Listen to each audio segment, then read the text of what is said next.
তোমার জন্য রুগী যা ডাক্তারের কাছে, কিন্তু কিছু ডাক্তার হল আসন আমাদের দেশের মধ্যে এরার ব্যবহার দেখিয়া দেখা যায় কোন রুগী হল ভালো হইতাছে আরো চিন্তার সম্মুখীন হয়ে যায়।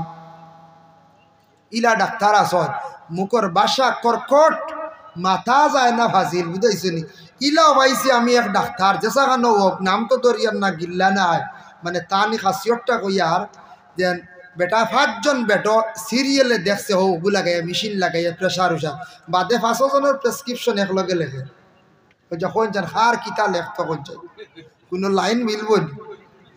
হ্যাঁ, ইলা ভাবা গেছে ডাক্তার, আমার নিজের স্বচক্ষে দেখছি, দেখিয়া বলে হায় হায় কি যার ডাক্তারি, বুঝবাইছেন? এর জন্য আল্লাহ কেউ আসতে ডাক্তারের কাছে গেলে মানুষ সান্ত্বনা পাইতো, শান্তি পাইতো। আপনার তোর দোয়া আমি গুয়াহাটি একবার গেছিলাম, শিলচার ডাক্তার দেখাইছি, ট্রিটমেন্ট করছি, রোগ 70% নির্মূল হয়েছে, 30% রয়েছে। পেটের একটা সমস্যা আসলো, গ্যাস্ট্রোলজি ডাক্তার দেখাইছিলাম, কিন্তু সেই ডাক্তারে বড় সুন্দর পরামর্শ আমারে দিল। সেই ডাক্তারটা আমার অত সুন্দর ভাষা দিয়ে মাথাইল, প্রায় 15 মিনিট আমারে বালা বালা সাজেকশন দিল। আমি ডাক্তারের কথা শুনিয়া, মুখের ভাষা শুনিয়া, ব্যবহার দেখিয়া আমি গুয়াহাটি অর্ধেক ভালো হয়ে গেছি গিয়া।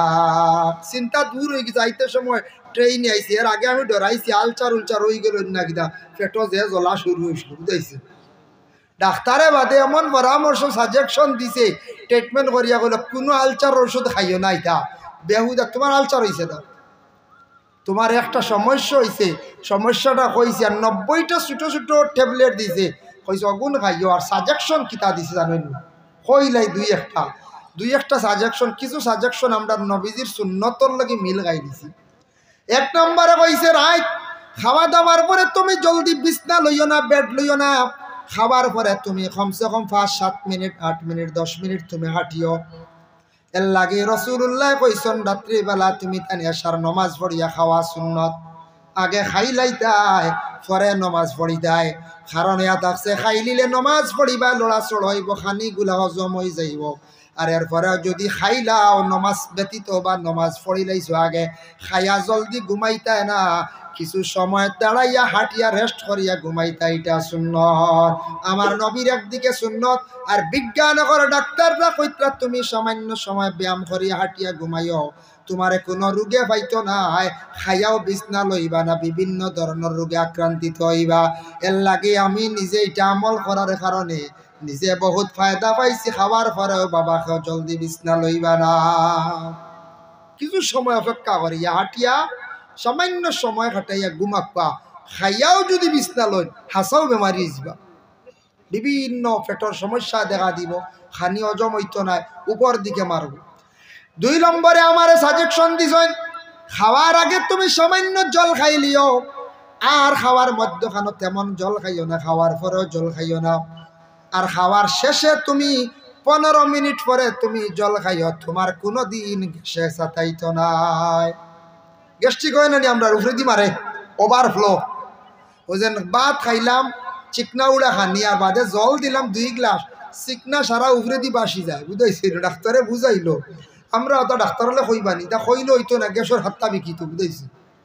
দামিয়ে বুক ফ্যান্টপ দিয়ে স্যার খদার প্রসঙ্গে কই। আর আমি এর লাগি আমরা আর এন্টানিল্লা সাজেকশন দিই না, সুন্দর দিই না। আমি পাইছি না পর একবারে কোনো ডাক্তারে বালা সাজেকশন দিতে সময় খুব কম, খালি নেও খাও জানাইও, ও কইন না যেটা নেও খাও জানাইও, ও তো কথা কইন না নি, বালা করি কোনো সাজেকশন খুব কম পাইছি না। এর লাগি বাবা, যার জন্য পেটের রোগ হয়ে যেতে পারে, শরীরের সমস্ত রোগের শিবার জন্য হাদিস শরীফ আইছে হাব্বাতুস সাওদা ও শিফাউম মিন কুল্লি দাইন ইল্লা সাম। আল্লাহর রাসূল ফরমায় প্রত্যেক বেমারের শিফায়া থাকছে গিয়া বলে কি, বলে খালি জিরা খাইলে সব বেমারের শিফা, ইল্লা সাম, মউত ব্যতীত সারা বেমার আল্লাহ শিফা দিলায়। মউত ব্যতীত সব বেমারের শিফা খালি জিরা সারায় হাক্কা লইয়া। আমি আর প্রায় জায়গা থইয়া দিই, এর লাগে খালি জিরা কিনিয়া আনিয়া গড় রাখি দিবা, খালি রোজা মাসর লাগে খালি জিরা নাই, 12 মাস খাকবা খালি জিরা আনিয়া গড় রাখি দেখবা। আর ও খালি জিরাটা সব সময় সকালে 3 আঙ্গুলে যা উঠিব মুখ দিলেন জানি, দেখবা কয়েকদিন খাইয়া গ্যাসর ক্যাপসুল উপসুলটা বেশ খাওয়া লাগতো না। খেয়াল করছেন নিমা? এর লাগি দয়া করিয়া সারাই খালি জিরা খাওয়ার আদত করো। যার জন্য ফেটক কোনো রুগইয়া মারা গেলে এনরে শহীদি দরজা আল্লাহ দান করবো। সুবহানাল্লাহ। এরপরে আইল আরেকজন ভাগ্যবতী মহিলা। যদি কোনো মহিলার পেটে সন্তান থাকা অবস্থায় যদি সেই মহিলা মৃত্যুবরণ করেন, কিংবা তো সন্তান প্রসবের সময় যদি কোনো মহিলা মৃত্যুবরণ করেন, এই মহিলার অত দরজা যে মহিলার হত্যা শহীদি দরজা তাদেরও দান করা হইব। সুবহানাল্লাহ। এখন একটা মাসলা আইল, মহিলা হঠাৎ বেউস হইয়া মরি গেছেন, ইয়া ফেটো বাচ্চা এগু জিন্দা আছেন না মরি গেছে? একটা প্রশ্ন থাকে না? একটা প্রশ্ন থাকে, ইগু বাচ্চা এগু কিতা কর্তা? মা মরলে বাচ্চাও মরি যা, ঠিক আছে, অক্সিজেনের অভাবে মার শ্বাস প্রশ্বাসে অক্সিজেনে বাচ্চা অক্সিজেন থাকে, তার বাচ্চা জিন্দা থাকে মার গর্বে। আপনার আমার ওলা আসলাম, কিন্তু মা যখন মারা যাইব বাচ্চাও মারা যায়, তবে কিছু সময় বাচ্চা জিন্দা থাকে। সুবহানাল্লাহ। কত সময়? ইমাম আবু হানিফা রহমতুল্লাহি তাআলা আলাইহি তার নিজে বর্ণনা করছেন, হঠাৎ যদি কোনো মা জননী যদি মারা যায়, মারা যাওয়ার পরে দেখবা তুমি দেন যদি পেটের মধ্যে বাচ্চা লইয়া কোনো মহিলা মারা গেছেন, একটা সুতি কাপড় ভিজাইয়া আবার সিফিলাইও মায়ের পেটের মধ্যে তুমি তেন কাপড়টা রাখি দিও। যদি কিছু সময়ের ভিতরে দেখো 4-5 মিনিট মনে করক্কা 10 মিনিটের ভিতরে কাপড়টা শুকাই গেছে, মনে করিও মায়ের পেটের ভিতরে বাচ্চাটা জিন্দা আছে, বাচ্চাটা রক্ষার্থে বাঁচাইবার জন্য তুমি দেন চেষ্টা করো, প্রয়োজনে মায়ের পেট খাটিয়া বাচ্চাটা তুমি দেন বাঁচাও। কতটুকু গুরুত্ব বুঝাইতে আমরা ও মায়ের পেটের সন্তানটা নষ্ট করি। আর বিভিন্ন জায়গার মধ্যে শোনা যায় বাবা মহিলা 3-4 মাসের গর্ভধারণ করছেন, কোন জায়গাত হঠাৎ কোনো মহিলায় কোনো যুবক ছেলের সঙ্গে মহিলায় বুড়া কাজ করছেন, যার ফলে মহিলা গর্ভধারিণী। ডাক্তারের পরামর্শ নিছন, পেটের ছোট সন্তানটা নষ্ট করছেন। কোন ফ্যামিলির মধ্যে স্বামী স্ত্রী মিলিত অবস্থায় ডাক্তারের পরামর্শ নিয়ে সন্তান নষ্ট করছেন। এইভাবে যারা মায়ের পেটের সন্তানটা নষ্ট করবা, সন্তানটা এইভাবে যেন গর্ত করিয়া জায়গায় জায়গায় রাখরা, এরা কিন্তু কিয়ামতের দিন আল্লাহর কাছে আটকিবা বলে কিলাম। এই সন্তানে আল্লাহর কাছে বিচার প্রার্থী হইব রে আল্লাহ। আপনি কইছো ইনসান জাত শ্রেষ্ঠ, ইনসান জাত বালা, আপনি কোন মহিলার পেটো আপনি আমরারে দান কষলায়? আমরা বড় জমিনল বড় শর্মিন্দার হালতে আসলাম, বড় অপমানিত আসলাম। মানুষে আমরারে জায়গায় জায়গায় ফালাইছে, ডাস্টবিনও ফালাইছে, নালার মধ্যে ফালাইছে, সমুদ্রে ফালাইছে। আল্লাহ আমরা অপমানিত হিসাবে জমিনের মধ্যে আমরা আসলাম, আমরা বিচার চাই আর কি অপরাধ আমরা জমিনে বসলাম। এর কারণে এইভাবে যখন সন্তান আল্লাহর দরবারে বিচার চাইব, এই ছোট ছোট নাবালিক ছোট বাচ্চা মায়ের পেটে জিন্দা বাচ্চান যারা নষ্ট করবা, এই সন্তানের বিচারের কারণে শত শত এইভাবে গার্জেন টকল বিশেষ করিয়া মা এবং বাবা কতজন জাহান্নামী হইবা তার কোনো হিসাব নাই। এটার থেকে আমরা বাঁচিতাম, আল্লাহ আমাদের হেফাজত করতো। মানুষ সৃষ্টিকারী আল্লাহ, তাই নাবার নেওয়ালা, তাই নাবার মৃত্যু দিবা। আমি মারার অর্ডার নাই, আমি কিতা নাই, মারার অর্ডার নাই। কত সঠিক। 2 নম্বরে আদাকছে গিয়ে আমরা দেশব খেয়ে ফাইলিছন 2টা সন্তান 3টা সন্তান আন না বলারানি না কইলাও তো শেষ নু জবর না নান। ডাক্তারের কাছে গিয়া মহিলারে অপারেশনের মাধ্যমে যে মহিলার একটা সিস্টেম করা হয়, এটা শরীয়ত সম্বন্ধে এটা সঠিক নাই। আপনি নিজে সেই হিসাবে থাকতা মহিলার একটা অঙ্গরে আপনি কি করিয়া দেখা করিয়া ব্যান্ড করিয়া রাখলাম, এটার তাকে প্রত্যেক গার্জেন টকল গুনাহগার হইবা। যার জন্য হুশ করক্কা, খেয়াল করক্কা, এই ধরনের বুড়া জিনিসও যদি কেউ থাকুন কোনোদিনই তার যাইবা না, আল্লাহ হেফাজত কর্তা। এই জিনিসও যাইতা না, নিজে নিজে কন্ট্রোলে থাকার চেষ্টা করবা। মহিলাদের এইভাবে ডাক্তারের কাছে নিয়ে নষ্ট করার চেষ্টা করবা না বলে কিনা। হঠাৎ আপনি মারা গেছেন, 3 বাচ্চার মা, মহিলা জোয়ান যুবতী, 3 বাচ্চার মা, পুরা বয়স্ক হয়ে গেছেন না, হঠাৎ আপনি মারা গেছেন। আর মারা যাওয়ার পরে মহিলার যৌবনতা রয়ে গেল, মহিলা জীবনে তার ইচ্ছা জাগলো আবার বিবাহ করার জন্য, অন্য স্বামী হয়তো তাই গ্রহণ করবা। তখন গ্রহণ করতে গিয়া অন্য স্বামী যদি তান গ্রহণ করেন, এই মহিলার জীবনে হক আছে না আর কোনো গর্ভধারণ করবানি বলে না। আল্লাহর রসুলের দুই বিবাহিতা মহিলা বিবাহ করছেন খারে বলে হজরতে খাদিজারে প্রথমে বিবাহ করছেন। বিবাহ করার পরে খাদিজার প্রথম বিবাহ হয়েছে আবু হালা আর একজনের নাম আতিক, দুইজনের গরব বিবাহ হয়েছে। কিন্তু খাদিজারে ৩ নম্বরে রসুল্লাহ বিবাহ করছেন। তারপরে অনেক সন্তানের মালিক আল্লাহর রসুল হইলা। দুই বিবাহিতা মহিলা রসুল্লাহ বিবাহ করছেন। এর জন্য দয়া করিয়া আল্লাহ কেউ আসতে এই ধরনের জিনিসটা কি আমরা কিতা করতাম, বিরত থাকতাম। আমরা এটা মাসলা উসলা চাওয়ার যাই না, আমরা খালি কিলা ওপেনলি চলতাম না, আমরা খালি সুবিধাবাদ।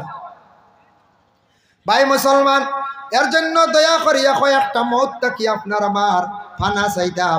আর কয়েকটা মৌত বড় বালা। এখন যাই মৌত নিয়ে আলোচনা করা যায়। মানুষ ঠিক মৃত্যু বরণের সময় তার কয়েকটা আলামত আছে বাবা, আপনি দেখতে পাইবা। বলে কি আলামত? 1 নম্বরে ইয়াদ আছে, মানুষ ঠিক মরণের সময় তার ফাও সাইডটা কি একবারে ঠান্ডা হইয়া আসবো। এই সময় জলদি করিয়া এই মানুষের নিকটে তুমি খানের মধ্যে একজনে কলিমা দাও। আর মইয়িতের ডাইন যে ব্যক্তি, মৃত ব্যক্তি মানে মারা যাইতা, ও ব্যক্তির ডাইন সাইডটা খোলা রাখিও, বাম সাইড চাপাইয়া রাখিও, পিছন সাইড সামনের সাইড চাপাইয়া রাখিও। আর যারা নিকটে থাকবা লা হাওলা ওয়ালা কুওয়াতা ইল্লা বিল্লাহ পড়িতে থাকিও। কারণ এই সময় আবার জীবনের শেষবারের মতো শয়তানে আবার দুকা দিয়ে চাইব জীব নষ্ট করত। শয়তানে দুকা দে বলে কিলা, শয়তানে কিলা দুকা দিব? শয়তানে দুকা দে এই সময় বাবার সুরত লইয়া আইব, মার সুরত লইয়া আইব, যেন বেশি মায়ার সুরত লইয়া আসিয়া কইব বলে ও বাবা তোমার বাপ পরিচয় পাইছনি? তাই তো পুরা মাটিতে ভাট ডানা বলে হাফ। বলে তোমার বাবা বহু বছর আগে কলিমা পড়িয়া জমিন থাকি বিদায় হইসলাম, বড় কষ্ট করিয়ার বাবা খবরের হালত। তুমি কলিমা পড়িও না, বিনা কলিমায় জমিন থাকি বিদায়। বাপে কইত্রার দেরি বলি ওলা শয়তানে অশ্বাস দিব, ওলা শয়তানে দুঃখা দিব। এর লাগে এক গুড়ে লাউলা হড়ো আর আরেক গুড়ে খানোর গুড় কলিমার তলকিন দেও, মুখের মধ্যে পানি দেও। পানির কথাও কিতাব আইছে শেষবারের মতো। মানুষ দুনিয়ার জমিন চাকি ছাড়িয়া যাইতে সময় দুইটা জিনিসের বেশিরভাগ মানুষে চায়। একটা বার প্রথমে খালি চাইব পানি খাইতো, পানি খাইতো। আমরার দেশের মানুষে পানি দেন না কোন বলে ডিহা লাগি যাইব, হই না তাই তো মরি যাইত্রা বা ইনার উঠিবেন পঞ্চায় ঠিক মরণের সময়। এখন আর ডিভা বাসাইল্লা বাসিন খাওয়ার ইচ্ছা, মুখে জিব্বা লাড়ের, মুখ টুঠে লাড়ের, খালি পানি দেও। এইভাবে প্রত্যেকে একদিন পানি খাইয়া জমিন থাকি বিদায় হইমু বাবা। এই পানি এই সময় প্রত্যেক বন্দা চাইবা বলে সমুদ্র পানি দিলাইলে তার তৃষ্ণা মৃত্যু নাই। এর লাগি সময় যা চাইব বন্দারে খালি পানি খাওয়াইও। আর দেখিও মানুষ মারা যাওয়ার সময় নিকটে বসিয়া খেয়াল করিয়া দেখবাই, মানুষ যতদিন চোখ মোজা থাকুক না কেন, 1 সপ্তাহ 2 সপ্তাহ ইলা থাকুন না নি 3 সপ্তাহ কিবা তো 3 ঘন্টা চোখ মুজা আসলা, যেই সময় তার প্রাণটা বাহির হইয়া যার গিয়া সর্বশেষে একবার তার যে ঘরের মধ্যে সারা জীবন রইল দুনিয়াটারে একবার আখেরি দেখিয়া চোখ ঘুরাইয়া ছাইয়া বিদায় লইয়া জমিন থাকি যায়। ও বাবা আমরা হইলে একদিন সারা বিদায় হইব, যার জন্য বিশেষ করিয়া মানুষের ভিতর থাকি যখন জানটা বাহির হইয়া যায়, ই জান আর কোনো দিন ভিতরে আসে না। সীতালং ফকিরে আবার কইসন, আদম গাছে তাখরে ফঙ্কি আদম ডালে বাসা। ফঙ্কিরে দেখিবার লাগি মনে বড় আশা রে, সুজন ফঙ্কি বন্ধুরে। দেখিতাম দেখিতাম হরে কপাল নাই লেখা, খাস করি মিনতি করি একেবারে দেও দেখারে, সুজন ফঙ্কি বন্ধুরে। ফঙ্কি দিয়ে মুরা দিয়া থাকছে গিয়ে আপনার আমার ভিতরের জান যেটা, প্রাণ যেটা বাবা, সেই প্রাণটা যেই সময় বাহির হইয়া যাইব সেই প্রাণ আর কোনোদিন আপনার ভিতরে ঘুরিয়ে আসতো না। আসবো নি কোন যায়? জি না, কোনোদিন সেই প্রাণ আর ভিতরে আসতো না। এখন মানুষ মারা গেল, মারা যাওয়ার পরে তার মইয়িতর কোনো ওসিয়ত আছে নি ওটা জানতা? কোনো মসজিদে আসেন নানি বলে আমার জানাজার নামাজ পড়াইতা মেহরপুরি সাহেব সেও কইলা বলে গনিয়ালি সাহেব তো ইন্তেকাল হয়ে গেছে কথা দি কইলা। এইভাবে যদি কোনো বান্দা যদি ওসিয়ত যদি করিয়া যায় বলে আমার অমুকে জানাজার নামাজ পড়াইতা, তাহলে বন্দার ওখান জানতা বলে তার ওসিয়ত আসেনি জানাজার জন্য। যদি ওসিয়ত থাকে যার জন্য ওসিয়ত থানরে আনিয়ে জানাজার নামাজ পড়ান আর তাই নাই, তাহলে আপনার করিবর প্রতি খেয়াল করক্কা ফাল্লাক রাবু আল্লাহ রাব। করিব হইতে সময় আপন ছেলে ছেলের গড় নাতি, আপন মেয়ে মেয়ের গড় নাতি, আপন বাতিজা বা আপন চাচার গড়র ভাই, এইভাবে খাস করিব যারা সোনেরা জানাজার নামাজ পড়াইতে পারবা দাবি আছে। নতুবা সপ্তাহ কি বেশি হক হইয়া থাকছে গে মসজিদের ইমাম সাহেব। আমরা কই নানি বাবি আইসলা, বাবির বাড়ি ভিতর গড়র বাই গো আইসব করিব নামাজ পড়াইলা খান থেকে খানো বাবি বাইর কিতাব বুঝিন দেওয়ার গড়র কিতার গড়র কিতি খান থেকে খানো করিবর লেশ শেষ নাই বুঝাইছিল।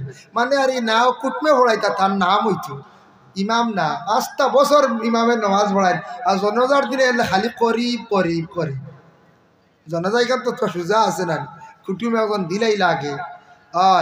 আর বাকি নামাজ একটু কঠিন আছে। জোরের নামাজ আসর নামাজ ছাগলে পড়াই যাইব ওলা নানি পঞ্চায়েত পড়াই যাইব না সোজা নানি পঞ্চায়েত জোর আসর পড়াই যাব যে চাই হারবা খালি শ্রদ্ধা দিতে আর পড়লে পড়ো না পড়লে না।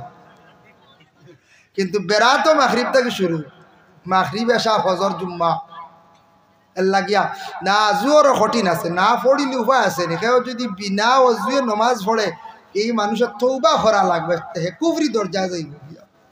বিনা অজু যদি নমাজ পড়ি দিতাম যে থাও আটো যাই পড়িলাই না হইতো না, আর না ওই যে আপনি নমাজও খাড়া হইতা না। আর নমাজও পড়েন না, যদি নমাজও লাগিয়া যদি আপনি কিচ্ছু পড়েন না, খালি আউরি শ্রদ্ধা দেন, এটা আল্লাহরে ঠকাঠকি খড্ডা, আপনি দুকাবাজি খড্ডা পড়া লাগবে। এমনি কথার প্রসঙ্গে কইলাম আমি ফুর্তি হিসাবে যে জুয়ার আসর পড়াইন যাইব যে সাহেব আর বানান ভাই মুসলমান। এর জন্য বিশেষ করিয়া দেখেন মাইয়িতর 2 নম্বর কোন ওসিয়ত আসেনি আপনি খবর নয় কোন জায়গার টানারে দফন করাইতম। সেও কইসন বলে আমারে কুড়াল সার দ্বারা আমারে মাটি দিবা, আমি জানাজা বেশি ভাই মানে জিয়ারত বেশি ভাই মো। সেও কইসন আমারে সরকি সার দ্বারা চূড়া জায়গা দিলাইও। ইরা যদি কোনো বান্দা বান্দি হলে ওসিয়ত যদি করেন এই মাইয়িতর ওসিয়তরে পুরা করতাই। আর ওসিয়ত যদি করা থাকে না সবর সিদ্ধান্তক্রমে যেন কইবা না। গ্রামের যেই সময় মানুষ মারা যায়, মারা যাওয়ার সঙ্গে সঙ্গে মাইকো জানানি হয় ইন্না লিল্লাহি ওয়া ইন্না ইলাইহি রাজিউন। অমুক মানুষ ইন্তেকাল হয়ে গেছেন গিয়া শুনলাম আমরা, তখন মহল্লার কর্তব্য প্রথম হইয়া থাকছে গে কমিটির মানুষ, আর 2 নম্বরে প্রতিবেশী সারা দৌড়াইয়া মসজিদ বাড়ি যাইতা গিয়া খোঁজ খবর লইতা ই মসজিদর গোসল দেওয়া হয়ে গেছে নি বলে না, যতটুক জলদি পারন গোসল তাড়াতাড়ি দেওয়াই লাইতা। প্রথম গোসল দিয়া মসজিদের নিকটে বসিয়া বেশি করিয়া পড়াশোনা করক্কা দোয়া করক্কা। মসজিদের খাফনের ব্যবস্থা আছে নি বলে আছে, তাকে নাতে মহল্লার মানুষের উপরে দায়িত্ব হইল এরা খাফন দিয়া যাইতা, মহল্লার মানুষের দায়িত্ব আছে। 3 নম্বরে থাকছে গিয়া বলে কিতা কবরিস্তান নাই, এরা মানুষ বাইরে তাকিয়ে আইসন খবর জায়গা দিতা না বলে জিও দিতা বলে এরা মানুষ বাইরে তাকিয়ে আইসন কিবা তো মহল্লার মানুষ খবর দেওয়ার জায়গা আছে নি বলে নাই, বলে আমরা কবরিস্তানও তুমি দান্ডে জায়গা দিলাইলাম, জায়গা দিম তবে শর্ত হইল তুমি বিনিময়ে তুমি তান একটা পয়সা দিয়া মহল্লার শরিক হয়ে যাও, কবরিস্তানের কমিটির মধ্যে তুমি তান কি করো শরিক হয়ে যাও। তবে জানিয়া রাখিও ভাই আইনটা জীবনে খেয়াল করিও মহল্লার মানুষে যদি চায় বলে ই বাড়িতে একটা ছেলে আসলো প্রকৃত মধুরি ওপেন মদ খাইতো, আমরা কবরিস্তান মধুরি রে আমরা জায়গা দিতাম নাই। যদি সারা এক বাক্যে কইলেন তাহলে মধুরিয়ে কোনোদিন কবরিস্তানও জায়গা পাইতা নাই। কইবা নাইতের কিতা করবাই লঙ্গাই নদীর বরাবর দাঁড়াইতে সরাইতে কোনোবা থৌ না কিতা করব, হ্যাঁ কইবাই না না পঞ্চায়েত তখন কোনো লাইন নাই। সর ইকান তো একটা সরকারও দায়িত্বে নাই, কিন্তু তো আর কোনো বেজাল নাই।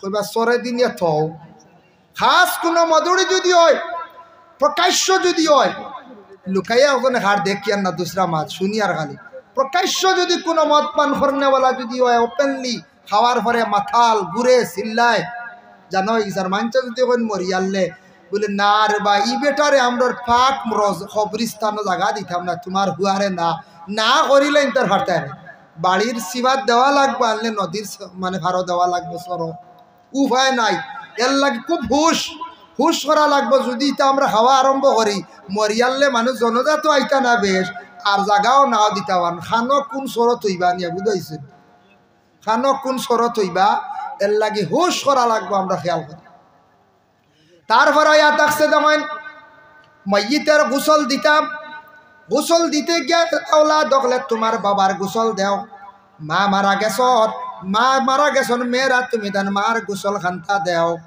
কিন্তু শরীয়তের একটা হুকুম আছে বাবা যদি স্বামী মারা গেছন কোনো মানুষ গোসল দেওয়া নেওয়ালা নাই হয়তো ঘরের বিবিয়ে কোনো সময় স্বামীর গোসল দিতে পারবা কিন্তু মহিলা মারা গেলে স্বামী কিন্তু আর গোসল না কোনখান থেকে সংগ্রহ করিয়া ঘরের মহিলারে আর এক মহিলা দি গোসল দেওয়াইতা যেহেতু পর্দার হুকুম বেশি গতিকে মহিলার গোসল মহিলা দিয়া যাইতা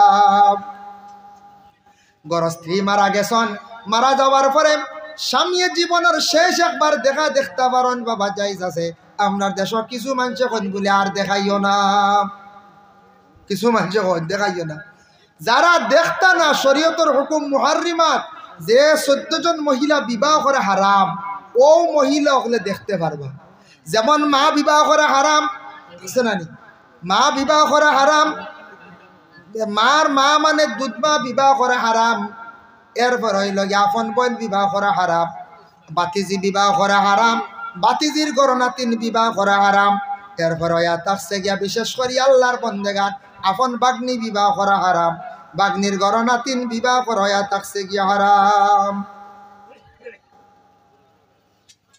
বাগ্নির গরনাতিন বিবাহ করা হারাম ফুফু বিবাহ করা হারাম মই বিবাহ করা হারাম ও যেনটান বিবাহ করা আমার লাগে হারাম আমি মরি গেলে এইটানে আমার মুখ দেখতে পারবা আমার ফুফু মরছন চাচি মরছন আমার মই মরছন আমি এনটান্ডে গিয়ে মুখ দেখতাম পারবো আমার লাগি যাইজ আছে খেয়াল করবা সুজা মাসলা এখন আপন চাচার ঘরের বোন বিবাহ করা যায় মর ঘরের বোন বিবাহ করা যায় মামুর ঘরের বোন বিবাহ করা যায় আমি মামুর ঘরের বাই মরি গেছি গিয়া আমার মামুর ঘরের বইনে আমার মুখ দেখতে পারে না বইনে কই ভাই আল্লাহ ফুফুর ঘরের ভাই একবার দেখি রে ভাই কিচ্ছু হইতো না কিন্তু কিচ্ছু হইব নি মরাই উঠে ধরতে পারবো না জীবনে হ্যাঁ কিচ্ছু হইতো না মামুর ঘরের বইনে ফুফুর ঘরের ভাইয়ের মুখ দেখরা রাত আইতরা আরে ভাই ও খালি গুনাগার হইতরা খালি বুঝাইছে খালি গুনাগার হইতরা গুনার বুঝা লিয়া বাড়িতে যাইতরা এটা পরহেজ করতাম আমরা খেয়াল করছেন নি মা চাচার ঘরের বোন মরি গেছে গিয়া চাচার ঘরের ভাই আমি দেখতাম পারি না বিলকুলই দাঁড়িয়ে যাইতাম না এগো আমার বিবাহ বিবাহ করা আমার লাগে যায় গ্রামের এক মেয়ে মরি গেছে গিয়া এগুর মুখ আমি দেখতাম না এগু আমি বিবাহ করতাম পারি মুহররিমাত তোর ভিতরে নাই এগুর মুখ আমি দেখতাম না ওলা কোনো পুরুষ মরি গেছে গ্রামের একজন মহিলা ওগুলা দেখবা কোনো সময় লাইন দেখা যাইত্রা লাইন ধরিয়া হইতারে বা হবাড়ির চাচাজি মরি গেছন হবাড়ির বাইসাব মারা গেছন তোমার বাইসাব এমনে ডাকিছো হারি ভরি হিসাবে চাচা ডাকিছো হারি ভরি হিসাবে কিন্তু তোমার ইনু চাচাইরও বিয়া করতে পারো আপনার বাইসাবে বিবাহ করতে পারন এর লাগে তুমি কখনো চাচা বাইসাবর মুখ দেখতাই না লাইন ধরে দেখা যায় না আপনার মা বোন হবে এটা কিচ্ছু হয় না কিও দেবা খালি মুসলা খালি আমি কিচ্ছু করি না তোরা দেখি রে বা শেষমেশ ও দেখরা খালি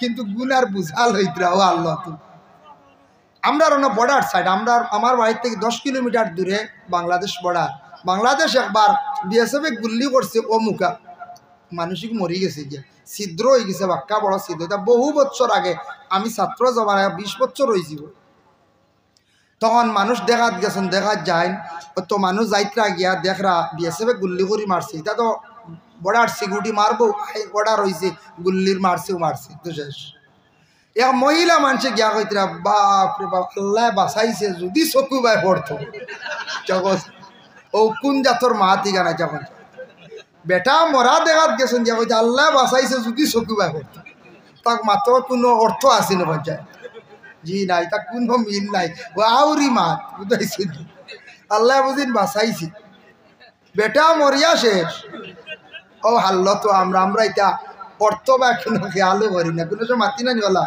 দুরূদ শরীফ সরে বড়কা আল্লাহ